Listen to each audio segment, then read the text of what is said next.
السلام علیکم ناظرین، پروگرام معاشی مسائل کے ساتھ میں ہوں آپ کا ہوسٹ طارق خان جان۔ آج ہم جس موضوع پہ گفتگو کریں گے وہ ہے role of IMF in Pakistan.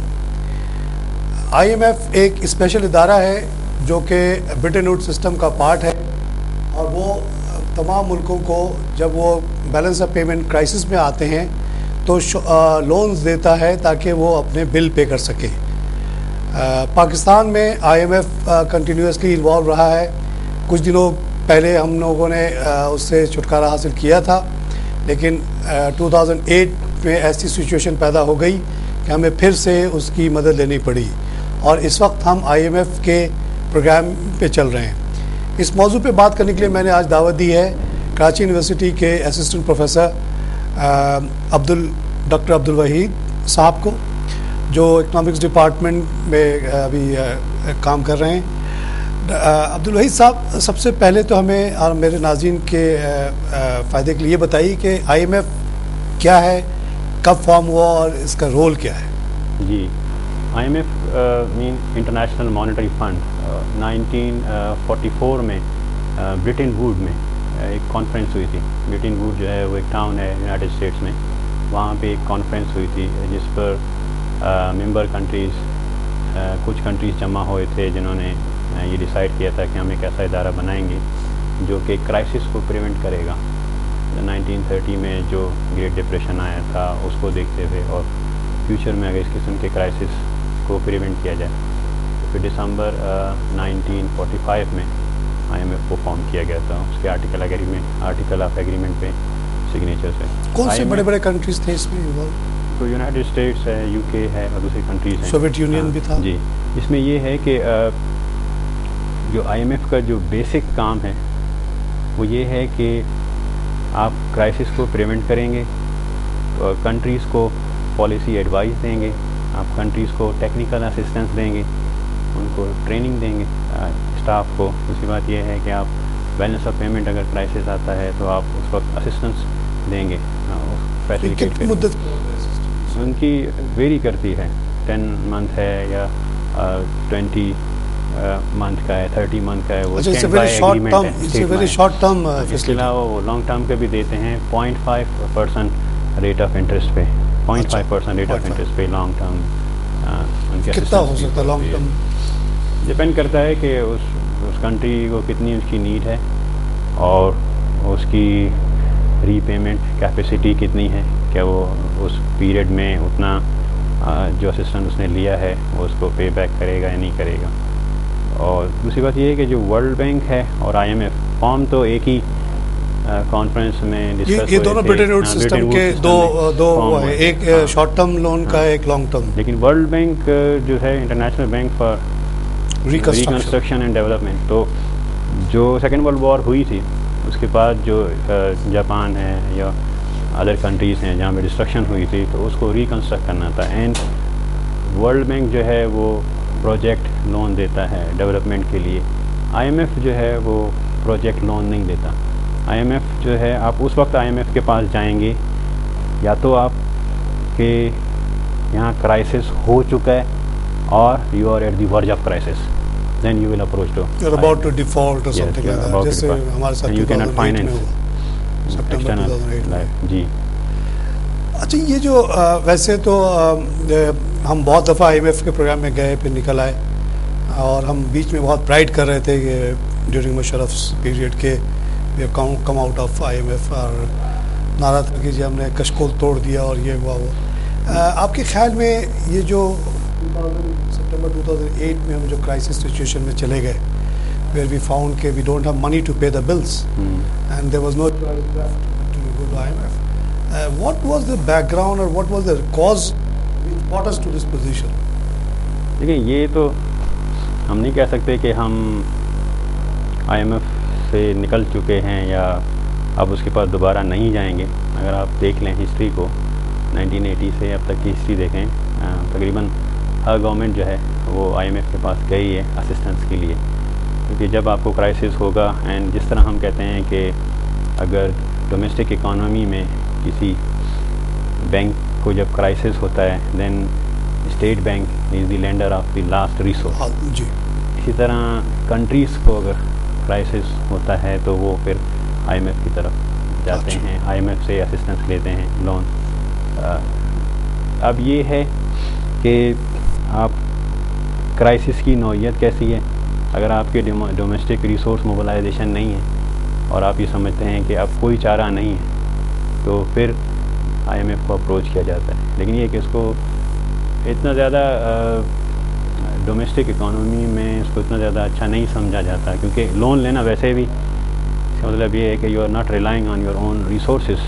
تو لیکن یہ کہ اگر آپ لون لے رہے ہیں تو پھر اس کی یوٹیلائزیشن از ویری امپورٹنٹ کہ آپ کن ٹرمس اینڈ کنڈیشنز پہ آپ لون لے رہے ہیں. پھر یہ ہے کہ آپ اس لون کو کیسے یوٹیلائز کریں گے کہ so that you can pay back the loan. اس طرح ہے. مگر یہ جو میں نے بات کی کہ آئی ایم ایف سے ہم نکل گئے تھے, یہ وہ میں اس وقت باہر تھا, لیکن یہ کیا صحیح ہے کہ مشرف کے دور میں کافی زمانے تک, مطلب مشرف کے دور میں تک بیسکلی ہم لوگ آئی ایم ایف کے اس میں نہیں تھے؟ اگر آپ کی اکانومی میں اسٹیبلٹی ہے, آپ جو 2001 کے بعد اگر ہم دیکھا جائے 2001 سے پہلے ہمارے ریزرو جو ہے نا آلموسٹ 1 بلین کے قریب تھے فارن ایکسچینج ریزرو. اس کے بعد ہمارے فارن ایکسچینج ریزرو بڑھے, فارن ریمیٹنسز آئے, فارن ڈائریکٹ انویسٹمنٹ ہوئی اور دوسرے سورسز سے ہمارے ریزرو میں اضافہ ہوا. اور اس کے ساتھ ساتھ ہماری جو اکنامک گروتھ ہے وہ بھی کافی سسٹینیبل تھی. ایگریکلچر سیکٹر کو دیکھا جائے یا انڈسٹریل سیکٹر کو دیکھا ہے یا سروسز سیکٹر کو دیکھا جائے تو گروتھ پرفارمنس اس پیریڈ میں اچھی تھی, اس لیے ہمیں ضرورت نہیں پڑی. لیکن جب یہ کرائسس آیا 2007 کے بعد, انٹرنیشنل کرائسس آیا اور وہ ریفلیکٹ ہوا, ہمارے یہاں بھی ریفلیکٹ ہوا. آپ نے دیکھا کہ آئل پرائسز جو ہیں 147 تک گئیں, ہمارا امپورٹ بل بہت زیادہ بڑھ گیا. ساتھ ساتھ وہ subprime crisis U S A وغیرہ میں آیا. تو کیونکہ ایکسپورٹ جو ہے وہ فائنینس کرتا ہے امپورٹ کو. اگر آپ کی ایکسپورٹ اتنی نہیں ہے جو کہ آپ اپنی امپورٹس کو فائنینس کر سکیں تو اس کا مطلب یہ ہے کہ گیپ کو فائنینس کرنے کے لیے پھر آپ کو ادر ریسورسز دیکھنے ہوں گے. ہمارے ساتھ پرابلم یہ ہے کہ ہماری جو ایکسپورٹ ہے اگر ہم اس کو کموڈٹی وائز دیکھیں یا کنٹری وائز دیکھیں اس میں ڈائیورسفیکیشن نہیں ہے. ہم سلیکٹڈ 7-8 کنٹریز ہیں جو کہ ہمارے میجر ٹریڈ پارٹنرز ہیں. اسی طرح ہماری سلیکٹڈ کموڈٹیز ہیں, ہماری کاٹن یا اس سے ریلیٹڈ کموڈٹیز ہیں, لیدر ہے, ایکسپورٹس گڈس ہیں یا رائس ہے. یہ کچھ کموڈٹیز ایسی ہیں. اور پھر یہ ہے کہ یہ کموڈٹیز ان کی ایکسپورٹ سے ہماری ارننگ ہوتی ہے اور پھر یہ ڈیپینڈ کرتی ہے ایگریکلچر سیکٹر کی پرفارمنس پہ. اور ایگریکلچر سیکٹر ڈیپینڈ کرتا ہے ویگریز آف نیچر پہ. Some time we have very good crop and some time we have very bad crop. تو وہ بھی ریفلیکٹ ہوتا ہے وہاں پہ کہ اگر ہماری جو ہے رائس کی پروڈکشن اچھی نہیں ہوئی یا کاٹن کی پروڈکشن اچھی نہیں ہوئی تو پھر ہم ایکسپورٹ نہیں کریں گے. لیکن ہمارا امپورٹ ہے, امپورٹ اپنی جگہ فکس, امپورٹ اپنی جگہ پر ہے. امپورٹ کیا کیا ہے میجر ہمارے ہم جو ہے انفلیکسیبل سے لگتے ہیں؟ ہمارا آئل کا امپورٹ بل بہت بڑا ہے. کتنا ہوگا وہ؟ ٹھیک ٹھاک ہے, 5-6 آئل کا ہے. اب دیکھیں ہمارے ٹوٹل امپورٹ جو ہے وہ 26 بلین کے قریب ہے اور ایکسپورٹ میں 16 بلین کے قریب ہماری امپورٹ ہے. تو 10 بلین کا تو ویسے ہی گیپ آ گیا ہے. تو یہ کرونک ہے گیپ, یہ کبھی بھی ٹھیک نہیں ہوگا. ڈیفیسٹ میں رہا ہے, کنٹینیوسلی ڈیفیسٹ میں رہا ہے. ویسے بھی ڈیولپنگ اکنامیز کی کریکٹرسٹکس ہوتی ہے کہ اس کا جو ہے وہ ڈیفیسٹ میں تو رہتا ہے. لیکن ہمارا یہ پرولونگ ہو گیا ہے. نہیں, فل کیسے ہوتا ہے یہ؟ ظاہر ہے ہمیشہ تو ڈیفیسٹ میں نہیں رہ سکتے نا. یا تو آپ کی کرنسی گرتی چلی جائے گی اور اس کو یہی ہے کہ ہمیں نئی مارکیٹ سرچ کرنی ہوگی اپنے ایکسپورٹس کے لیے. ہمارے پاس ایسی کموڈٹیز ہیں جن کو ہم ایکسپورٹ کر سکتے ہیں لیکن we don't have the markets. اس لیے ہم اس وقت آپ نے دیکھا ہوگا گورنمنٹ کی طرف سے بھی یہ ڈیمانڈ آتی ہے کہ ہمیں لون نہیں چاہیے, ہمیں اسسٹنس نہیں چاہیے, بلکہ ہمیں مارکیٹ چاہیے. ہم ٹریڈ کرنا چاہتے ہیں ہم, کیونکہ ہم وہ نہیں دیتے ہمیں, وہ فائنینس کرنا چاہتے ہیں. ہمیں ملٹری ایڈ وغیرہ تو دیتے ہیں لیکن وہ مارکیٹ ہمارے لیے نہیں, کیونکہ ہم لون سے کب تک فائنینس کرتے رہیں گے اپنے ڈیفیسٹ کو. الٹیمیٹلی ہمیں اپنی ایکسپورٹ کو بڑھانا ہوگا اور ایکسپورٹ اس وقت بڑھے گی جب آپ کی ڈائیورسفیکیشن ہوگی, ہمیں نئی مارکیٹ ملیں گی. تو اس سے ہماری یہ جیسے ہم لوگ شروع سے جو 2 گیپ ماڈل پہ کام کر رہے تھے جب سے پاکستان بنا تھا, تو اس میں جو پلان تھا اس کے مطابق جب انجینئرنگ گڈس کے ایکسپورٹ ہمارے شروع ہوتے which was supposed to be around 75, 78. تو وہ اس پلان کے مطابق یہ جو ہم نے پورے دنیا سے اتنے مشینری منگائی اور قرضے لیے، یہی چیز کوریا نے بھی کی. لیکن یہاں کیونکہ 72 میں یہاں ایک ڈسرپشن آ گیا نیشنلائزیشن کا، تو وہ جو 78 میں ہمیں سرپلس کی طرف جانا تھا with the help of engineering goods, وہ تو ہوا نہیں. اور وہ جو پورا جو پلان ہمارا ڈسٹرب ہوا ہے تو آج تک ہوا ہے. اور ابھی جیسے کہ آپ بتا رہے ہیں کہ بہت بڑا ایک گیپ ہے اور یہ فل ہوتا ہوا نظر نہیں آ رہا ہے، انلیس کہ we are able to come up with engineering goods اور other source type of goods. اور وہ بھی پورے حالات میں بہت مشکل لگ رہا ہے. اور یہ کہ جیسے مشرف دور میں یہ رہا کہ دنیا بھر سے ملٹری ایڈ بھی آتی رہی، فارن ریمیٹنسز اوورسیز پاکستانیز کے پلس انویسٹمنٹس، اس سے کسی حد تک ہمارا گیپ فل ہوتا رہا. اچھا، ایک ایز اے بزنس مین میری بھی تھوڑی بہت انویسٹمنٹ ہے پاکستان میں. ایک جو ہم لوگوں کا پوائنٹ آف ویو ہے، probably will not agree with that, کہ جو میں نے آ کے 2005 کے بعد سے سچویشن دیکھی تو اس میں یہ تھا کہ یہ جو روپیز کو ہم نے پیک کیا ہوا تھا آلموسٹ 62 پہ، اور which was possible because there was so much inflows. میری مثال ٹائل انڈسٹری میں تھوڑی سی انویسٹمنٹ تھی، گارمنٹ میں تھی، and we faced stiff challenges from countries like China. اس نے 2000 جیسے آپ نے کہا کہ 2004 تک تو ڈسپلن تھی یہاں پہ، inflation was at 4%. Gradually inflation started to creep up, 12 ہوا، 13 ہوا، آخر میں 30 ہو گیا. تو وہ جو کاسٹ لوکل بڑھتی گئی وہ تو ہمارے انڈسٹری پہ آتی گئی. کوئی چیز اگر ہم مثال کے طور پہ 50 روپے میں بنا رہے تھے، ایک ٹائل ہم 50 روپے کا بناتے تھے اور ہم مثال کے طور پہ 60 روپے میں بیچتے تھے. اس وقت چائنا سے وہی اگر 62 کا ریٹ تھا تو 62 روپے میں چائنیز ٹائل مل رہا تھا، 60 روپے کا ہم بیچ رہے تھے. اب یہ ہوا کہ جیسے جیسے مہنگائی بڑھتی گئی، لیبر، ہر چیز، یوٹیلیٹیز، ہر چیز بڑھتی گئی، ہمارا جو کاسٹ تھا وہ بڑھتا چلا گیا. ہم لوگ 50 سے مثال کے طور پہ 80 پہ پہنچ گئے. اور اب جب 80 پہ پہنچ گئے تو ہم 85 سے کم تو بیچ نہیں سکتے تھے. جبکہ ہم نے دیکھا کہ اسی دوران چائنیز چیزیں جو ہیں بڑی سستی 62 میں آ رہی ہے وہی ٹائل، کیونکہ فکسڈ ہے. 4 میں بھی 62 تھا، 8 میں بھی وہی تھا. تو لوگ ہمارا مذاق اڑانے لگے، یار تم لوگ یہ ٹائل بنا کے بولتے ہو کہ 80 روپے کا بن رہا ہے، یہ چائنا 62 روپے میں کیسے بنا کے دے رہا ہے. تو ہم لوگ کی یہ فیلنگ تھی کہ یہ جو کرنسی رکی ہوئی ہے اس سے ہمیں بڑا ہرٹ ہوا، اور وہ سب فیکٹریاں بہت ساری بند ہو گئی ہیں. یہ چیز اور چیزوں پہ بھی ہوئی، بہت سارے اور انڈسٹریز جو ہم نے اتنا اپنے لوکل لوگوں کو پریشر میں ڈال دیا کہ they had to close and people started now. جیسے اب اے سی وغیرہ دیکھیں، ہر آدمی کہتا ہے جی چائنیز چاہیے، پاکستانی تو کوئی نہیں لیتا، ویس والے یہ بنا رہے ہیں لیکن بکتی نہیں ہے. تو آپ کے خیال میں یہ فیکٹر رہا ہے کہ یا نہیں، یا ہماری غلط سوچ ہے؟ جی میں آپ کو بتاتا ہوں، کرنسی کو فلکچویٹ کرنا چاہیے آپ کے خیال میں یا فکس ہو جانا چاہیے؟ سب سے پہلے تو آپ کے اس سوال کا جواب جو کہ ٹو گیپ ماڈل کے پوائنٹ آف ویو سے دیکھیں، جب انیشیل اسٹیجز پہ جب اکانومی ہوتی ہے تو اس وقت ایک تو سیونگ انویسٹمنٹ کا گیپ ہوتا ہے، دوسری کہ ایکسپورٹ امپورٹ کا گیپ ہوتا ہے. تو ہم نے دونوں گیپ فیس کیے. 2 گیپ تھے تب ہماری انویسٹمنٹ زیادہ ہونی چاہیے تھی اور اتنی ہونی چاہیے تھی تاکہ اس سے، لیکن ہماری سیونگس اتنی نہیں تھی. تو ایک گیپ تو ہوا. دوسری بات یہ ہے کہ ہم کیونکہ جو 2 گیپ ماڈل ہے وہ بیس کرتا ہے ہیروڈومر ماڈل پہ. وہ یہ ہیروڈومر ماڈل اس میں یہ ہے کہ کیپٹل جو ہے وہ ایک فیکٹر ہے اکنامک گروتھ میں. کیپٹل اب یہ ہے کہ وہ کیپٹل کہاں سے آئے. اگر آپ کے ڈومیسٹک ریسورسز ایسے نہیں ہیں جس سے آپ کیپٹل فورس آئے تو پھر یہ ہے کہ آپ فورن کیپٹل آپ امپلیمنٹ کریں.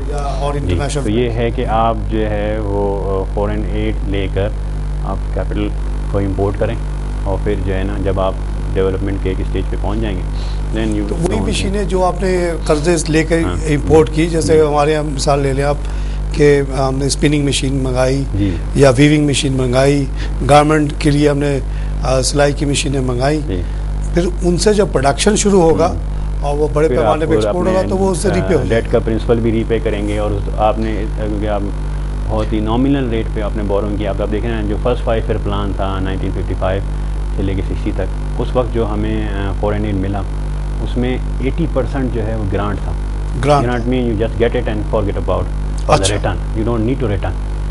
اور اس میں صرف 20% لون تھا اور وہ بھی لانگ ٹرم 25 سے 30 سال میں. صاحب اس سلسلے میں میں نے ایک اسٹڈی کی تھی, اس کے مطابق میں نے یہ دیکھا کہ جب سے پاکستان بنا ہے 1947 سے اب تک, اگر ٹوٹل امپورٹ ایکسپورٹ گیپ کو آپ دیکھیں تو کوئی $250 بلین بنتا ہے, جبکہ ہمارا ڈیٹ 50 بلین ہے.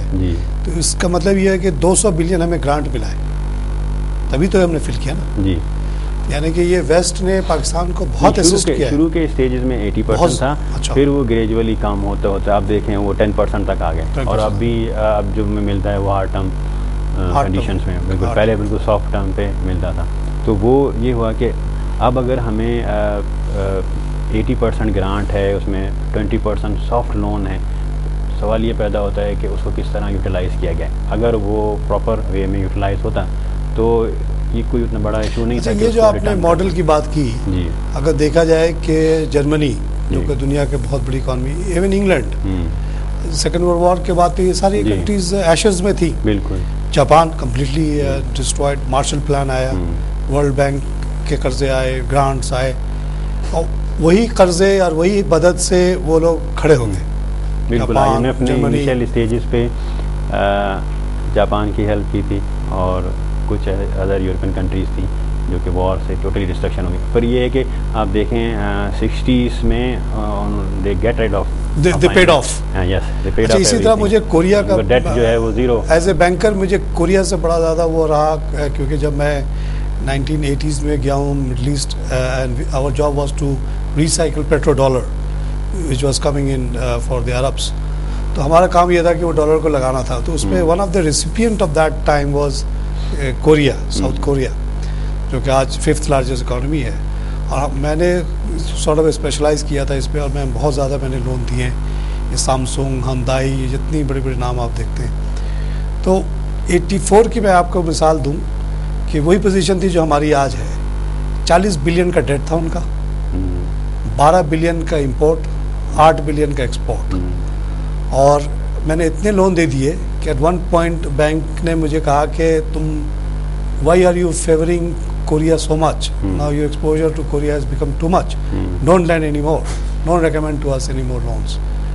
اور ایک طرح سے مجھے تھریٹ بھی کیا ہے کہ اگر آئندہ کرو گے تو تمہارے لیے اچھا نہیں رہے گا. مگر اتفاق آپ دیکھیے کہ 1985 آنورڈس پیٹرول کی قیمت بہت نیچے آ گئی. تو ان کا جو امپورٹ بل, جیسے ابھی آپ نے بھی بتایا نا کہ 5-6 بلین تو صرف ہمارا پیٹرول کا بل ہے. سپوز اگر پیٹرول کی قیمت بھی آدھی ہو جائے تو وہ 3 بلین پہ آ جائے گا. تو اس زمانے میں 85 میں وہ ڈالر ٹرم میں وہ $8 کا ہو گیا تھا پیٹرول. تو suddenly they had suddenly import bill ان کا ڈراپ ہوا, وہ شاید 12 سے 9 یا 10 پہ چلا گیا. اور وہی وقت تھا کہ ان کی جو finally they were struggling up to that time. Hyundai گاڑی بناتے تھے, کوئی خریدتا نہیں تھا کیونکہ کوالٹی واز ویری پور. مجھے اچھی طرح یاد ہے, میرا ایک کسٹمر تھا LG, یہ گولڈ اسٹار کے نام سے ٹی وی بناتا تھا, اس کو بھی ہم نے لون دیا ہوا. Their product was not acceptable, people used to say کہ یار جاپانی کے مقابلے. سڈنلی وہ پیریڈ ایک دم سے آیا کہ ان کی چیزیں تھوڑی سی انہیں اپ گریڈ کر دی. گولڈ اسٹار بیکیم LG, اور اسی طرح گاڑیاں, اور ان کے ایکسپورٹ بڑھنا شروع ہو گیا, import. And suddenly they were in a position by 87, 89 to repay all the loans. Yes. And I was faced with another problem at that time کہ ہمارے پاس تو سرپلس آ ہی رہا تھا نا.